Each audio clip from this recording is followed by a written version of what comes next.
Sveiki! Šiandien dalinuosi su jumis ištraukomis iš knygos Jogos abėcėlė. Naikindami savo kūną, mes atimame protui, sąmoniai, mūsų vieninteliam šio gyvenimo šviesuliui galimybę nušviesti mūsų kelią. Kūnu mes privalome rūpintis, o ne naikinti jį. Tačiau rūpintis mes turime tiek, kad ryškiau degtų išmintingas gyvenimas, kad rūpesčiai dėl kūno netrukdytų išmintingai gyventi. Buda Šakyamunis. Visa laimė, kuri yra pasaulyje, įvyksta dėl noro laimės kitiems. Visos kančios, kurios yra pasaulyje, įvyksta dėl noro laimės savo. Šantideva. Vienam žmogui gali būti sunku pakelti didelį akmenį, tačiau sujungus pastangas keletas žmonių padarys tai be sunkumų. Padmasambhava. Svarbi sąvoka – karma. Karma – tai priežasties pasekmės dėsnis, nustatantis veiksmų pasekmes atliktas šiame arba praėjusiuose gyvenimuose. Joga – tai laiko patikrinta ir visame pasaulyje žinoma savirealizacijos, savęs tobulinimo, augimo sistema. Jūsų kūnas atspindi jūsų šios dienos karmą, tačiau viską galima pakeisti. Išsaugotose raštuose rašoma, kad dauguma žmonių pradėdavo užsiiminėti jogą suaugusiai jau brandžiame amžiuje, kai palikdavo įprastus reikalus ir pasišvęsdavo savęs tobulinimui, pažinimui, augimui, o gyvenimo eigoje stengdavosi gyventi pagal sąžinę ir palaikyti kūną bei sielą reikalingame lygyje. Kas yra guru, kam jie reikalingi, apskritai ar jie reikalingi, ar būtinai žmogus turi turėti guru, ar galima apsieiti be jo savo kelyje. Guru yra ne mokytojas, perduodantis kažkokią informaciją, o tas, kuris nukreipia ir skatina mokinio prabudimą. Pirmiausia, verta paminėti, kad žmonės labai skirtingi ir jie yra labai skirtingose evoliucijose etapuose. Todėl vienas guru negali tikti visiems. Vienam mokinių segmentui tiks vienas guru, kitam kitas. Jeigu tam tikrame etape susidursite su savo protu, tai suvoksite, kad jis nėra tokia dovana, kaip jums atrodo.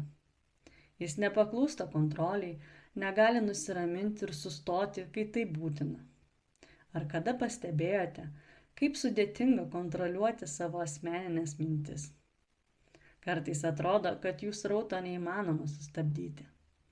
Jūsų protas gali tapti pikčiausiu priešu. Jūsų protas taps jūsų pikčiausiu priešu. Ir būtent tame etape atsiranda žmogaus poreikis mokytojui ar autoritetui. Tam, kuris sunkią minutę pasakys gerą žodį, arba atvirkščiai, įkrės beržinės košės. Tam tikrame gyvenimo etape žmogui labai sunku kontroliuoti pačiam save ir guru pagalba tokiomis akimirkomis yra labai vertinga. Žmogus, kuris užsiima savęs tobulinimo, savęs pažinimo praktikomis, tam tikrame etape nukreipia dėmesį į savo vidų. Yra tikimybė, kad žmogus susidurs su savo aš ir jam tai labai nepatiks. Tačiau įprastai gyvendamas jis negali pamatyti savo aš. Dėl to ir kuriamos specialios sąlygos. Tai būtina tam, kad žmogus galėtų pažinti patį save, savo vidinį pasaulį. Tam reikia ruoštis. Tik neverta galvoti, kad tai įvyks spontaniškai, pagal norus. Iš tiesų, visų tipų mokytojai yra būtini. Mokytojai nepasirodo taip paprastai. Jeigu mokinys dar nėra pasiruošęs, tai mokytojas jam visai nereikalingas. Kuo daugiau žmogus turi norų, tuo mažiau jis adekvatus. Kiekvienas iš mūsų turime potraukių, polinkių, aistrų, kurie siurbia mūsų energiją. Tol, kol jūsų energiją atima lervos arba kitokios būtybės, jūs netapsite išmintingais. Mokytojas reikalingas tuo atveju, jeigu žmogus sugebėjo užkamšyti visas energetinės skylės. Mokytojas būtinas tik tiems, kurie iki tam tikro lygio apriboja skyles ir pradeda bandyti kontroliuoti savo energiją. Bet koks emocijos pasireiškimas atveda į energijos nuleidimą. Pirmame mokymo etape labai svarbu išmokti kontroliuoti savo jausmų ir emocijų pasireiškimą. Žmogus, kuris negali kontroliuoti savęs, labai greitai pameta kelią. Vienas iš žodžio joga vertimo variantas reiškia pažaboti. Joga padeda jums pažaboti savo protą. Šiame gyvenime gimėte ne pačiu dėkingiausiu metu. Tokiais tamsiais laikais kaip dabar jums diegia kitokio pobūdžio žinias. Tačiau tokia jūsų karma. Jeigu kada nors sukaupsite pakankamai energijos tam, kad pabandytumėte save kontroliuoti, jums prireiks mokytojo. Ir rasti jį būna labai sunku. Verta prisiminti, kad mokytojo lygis atitinka mokinio lygį. Jeigu jūs darote pirminius žingsnius jogoje, nelaukite, kad jumis susidomėtų didis meistras. Dauguma jogų yra vegetarai. Medicinos požiūriu, jogai žiūri į vegetarišką mitybą kaip į labiau vertingą, švarią, mažiau teršiančią žmogaus organizmą nei gyvūninės kilmės mitybą. Kokius produktus jogai rekomenduoja išbraukti iš mitybos arba jų vartoti minimaliai? Mėsa ir mėsos produktai. Šalia etinių ir moralinių priežasčių, mėsa ir mėsos produktai atneša daug žalos žmogaus sveikatai. Mėsos sudėtyje yra toksiškų cheminių medžiagų, patenkančių į gyvūno organizmą kartu su jo suvalgytų pašaru.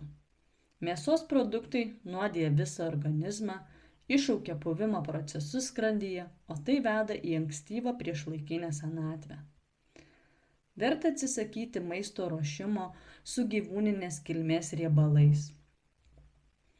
Geriau juos pakeisti augaliniais aliejais, saulėgrąžų, kukurūzų, alyvuogių ir kitais. Gyvūniniai riebalai griauna kepenų, tulžies, pūslės darbą, kas iššaukia įvairias ligas. Be to, gyvūniniai riebalai prisideda prie aterosklerozės atsiradimo. Rekomenduojama iš maisto raciono išbraukti cukrų ir juo pripildytus produktus. Mėgstantys saldumynus, juos gali pakeisti į vaisius, uogas, džiovintus vaisius ir medų. Cukrus yra onkologinių ligų atsiradimo priežastis, nulemiantis priešlaikinį dantų irimą, iššaukiantis medžiagų apykaitos pažeidimus. Vertėtų atsisakyti miltinių produktų pagamintų su mielėmis. Pyragų, pyragaičių, beliašų, tortų ir kitų, nes mielės slopina žarnyno mikroflorą.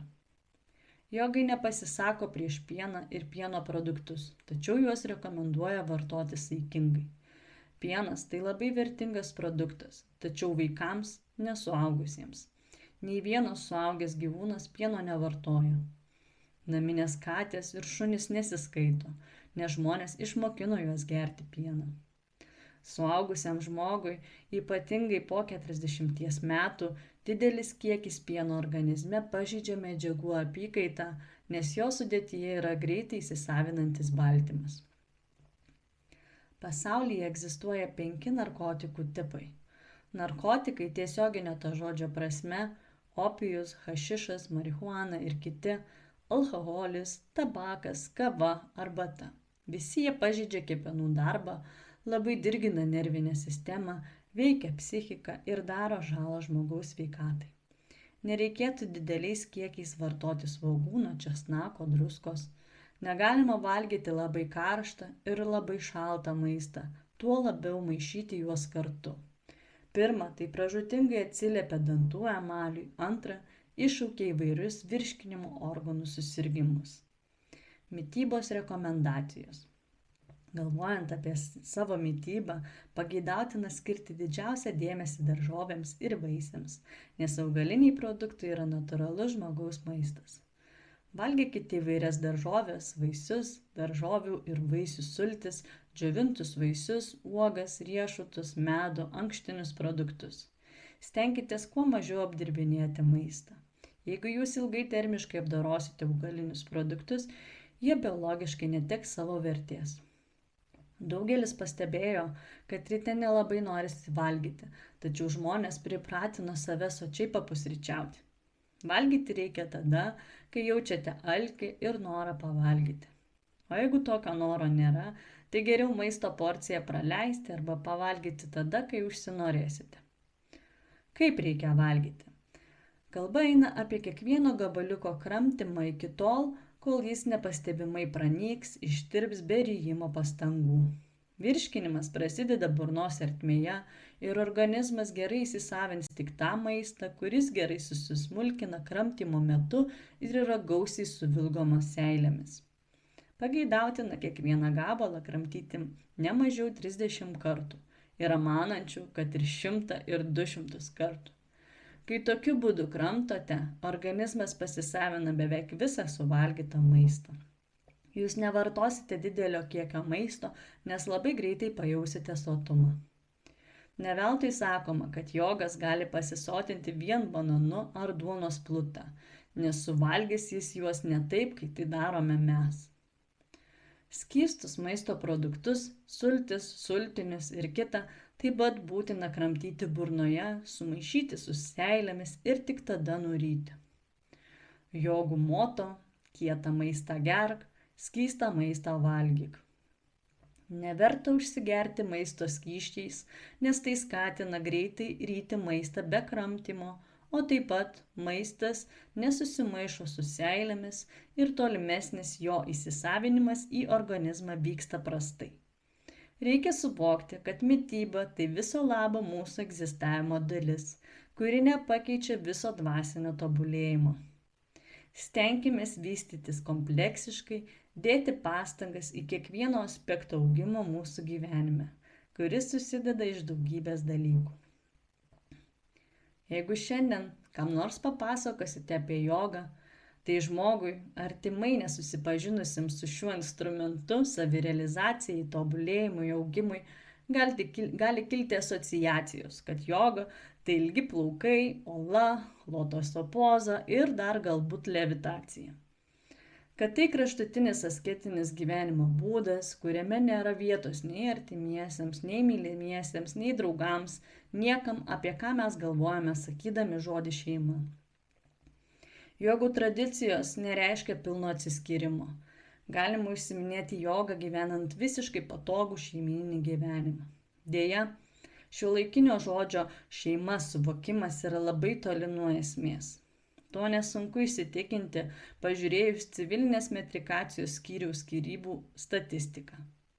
Dauguma žmonių nesuvokia priežasties, kam būtina kurti šeimą ir gimdyti vaikus. Jie tai daro iš įpročio, nes taip reikia. Todėl susijungia kartu, deja, jie dar labiau naikina vienas kitą. Žinoma, visada yra išimčių. Kiekvieno pasirinkimas priklauso nuo įvairių faktorių. Galime daryti išvadą, kad mes turime daug galimybių pakeisti ir pačius save, ir mūsų supantį pasaulį, atnešant gėrį visoms gyvoms būtybėms. Viena iš krypčių – šeimyninis gyvenimas, kur susijungia moteriška išminties energija ir meilė su vyriška aktyvumo energija. Pasidalinsiu su jumis ištrauką iš knygoje pateiktos legendos, pasakojimo apie tai, kaip klaidingas požiūris gali daryti įtaką sprendimams ir gyvenimo būdui, o taip pat prie ko gali privesti gyvenimas neišmanimo būsenoje. Malonumai, valdove, ne naujiena, tu juos visada savo turėsi, mums malonumai įprasti, o džiaugsmo iš jų nedaug. To, kuris audringas nuo prigimties, nesugebės nuraminti mokytojas. Kas lemta, tą ir gausi. Aš anksčiau žinojau iš nuogirdų, dabar savo akimis pamačiau, kas su kvailiu turi reikalą, pats būtinai sukvailės. Kas vienas klydo, su klystančiu susitikęs, pats klaidoje įsitvirtino.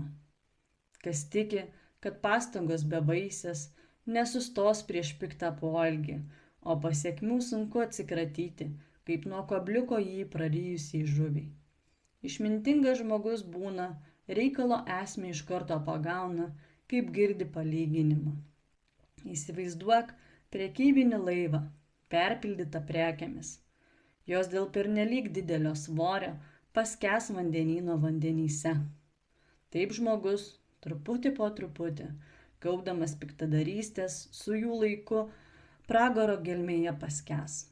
Kitas palyginimas – paimk 2 indus su naščiais ir pripildyk vieną šių indų.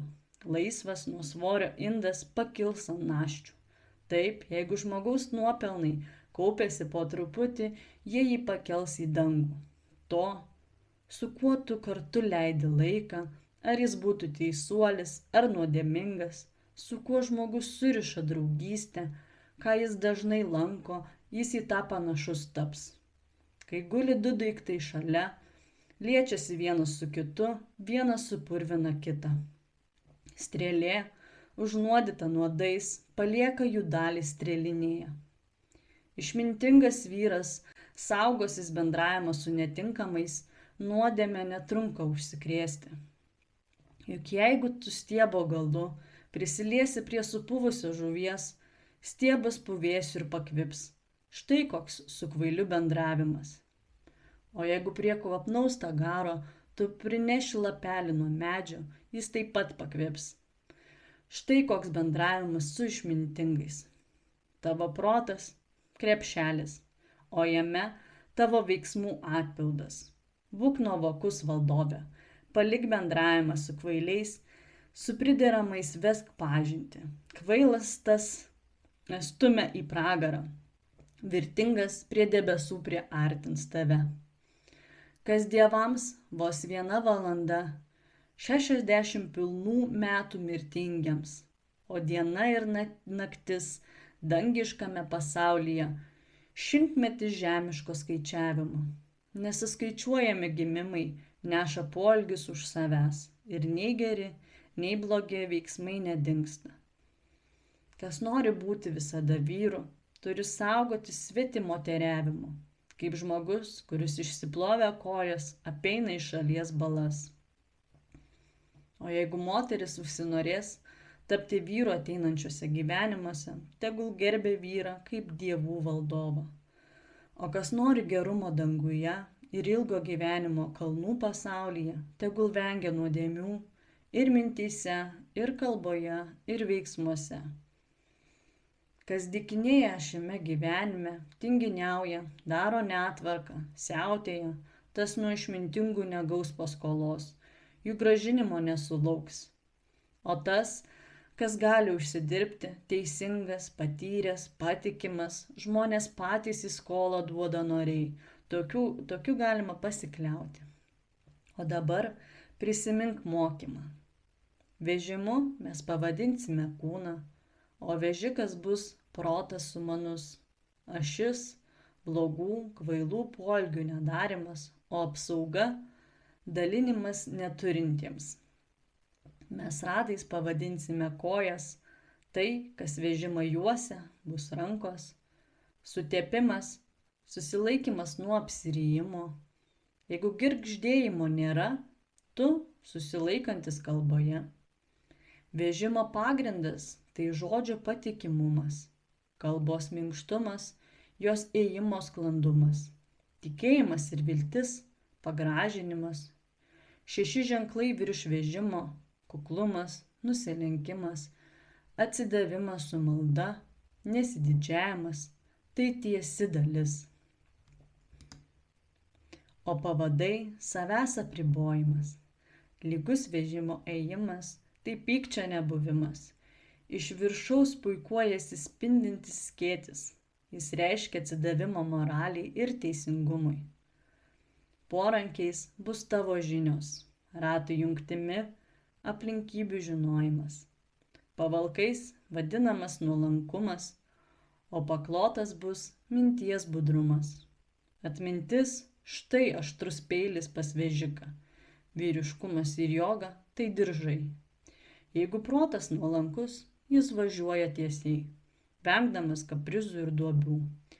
Jei važnyčiotojas į šoną pasilenkia, reiškia kažkas matosi arba girdisi, kažkas skanaus ir maloniai kvepia, nukreipia į šoną dėmesį. Žirgą tada raitelis tavo esybę nuvaro išmintimi negailestingai. Tas, kas tvirtai įvaldo vežimą, važiuoja lygiu ir tiesiu keliu. Tas įvykdys savo norus ir pragaro visiems laikams išvengs. Tai buvo ištraukos iš pasakojimo. Tęsiant toliau, kalbėsime apie klešas. Klešas – visi klaidingo elgesio šablonai. Jie gimsta vykstant daugybei atgimimų, įsišaknyja iš gyvenimo į gyvenimą ir tampa buvimo pagrindu. Vienas iš šablono elgesių pavadinimų – aptemimas. Skirtingose tradicijose juos skirsto skirtingai. Štai keletas. Troškimas, noras, geismas, pyktis, godumas, pavydas, iliuzija, beprotybė, kvailumo pasireiškimas, aklas prisirišimas, pasididžiavimas, išdidumas, arogancija. Todėl mums verta kantriai tęsti, auginti gerus mūsų asmenybės daigus ir užsiiminėti kruopščiu negatyvių savybių ravėjimu, tęsiant savęs ir savo vidinio pasaulio, savo kūno ir apvalkalų pažinimą. Jeigu mes siekiame dvasiškai augti ir padėti kitoms gyvoms būtybėms, mums būtina maksimaliai vystyti teigiamus aspektus ir valytis nuo neigiamų, kurie mums maišys, kurdami kliūtis ir stiprindami aptemimą. Reikia suvokti, kadangi šiuolaikinė visuomenė labai nesveika, tai neigiamų aspektų dabar gerokai daugiau ir jie priimami kartais labai ištobulintomis formomis, maskuodamiesi po viskuo, kuo tik įmanoma, tempdami žmogų į žemus potraukius ir poelgius. Todėl svarbu maksimaliai blaiviai prieiti prie klausimo, nebijant išsiaiškinti apie save kažką, kas gali mums nepatikti. Tai labai svarbu, nes norint augti būtina suvokti, kokioje būklėje mes dabar esame, kad suvoktume, kur mums judėti ir ką daryti toliau. Žmogus, darantis bet ką kitiems, jis iš tiesų daro tai dėl savęs. Nešdamas naudą kitiems, atneša ją savo. Nešdamas žalą kitiems, žaloja pats save. Dar svarbu paminėti, kad būtina tikslingai panaudoti gautą praktikos energiją. Suvokti, kur reikia skirti savo energiją, padeda karmos dėsnių studijavimas, vedinių raštų ir sutrų skaitimas, išminčių gyvenimo pavyzdžių sekimas. Tarnystė ne tik labiausiai dėkingas gyvenimo būdas, tai geriausias vaistas nuo priklausomybių. Tai yra, kai skiri savo energiją, kad pagelbėtum kitiems tobulėjimo kelyje. Askezė – tai, kas padeda palaikyti sveikumą ir adekvatų suvokimą, kas yra gerai, kas yra blogai, kur reikia judėti. Jogos suaugusiai esmė – pakeitę save į geresnę pusę, jūs galite teigiamai veikti ir aplinkinį pasaulį. Dėkoju, kad klausėte.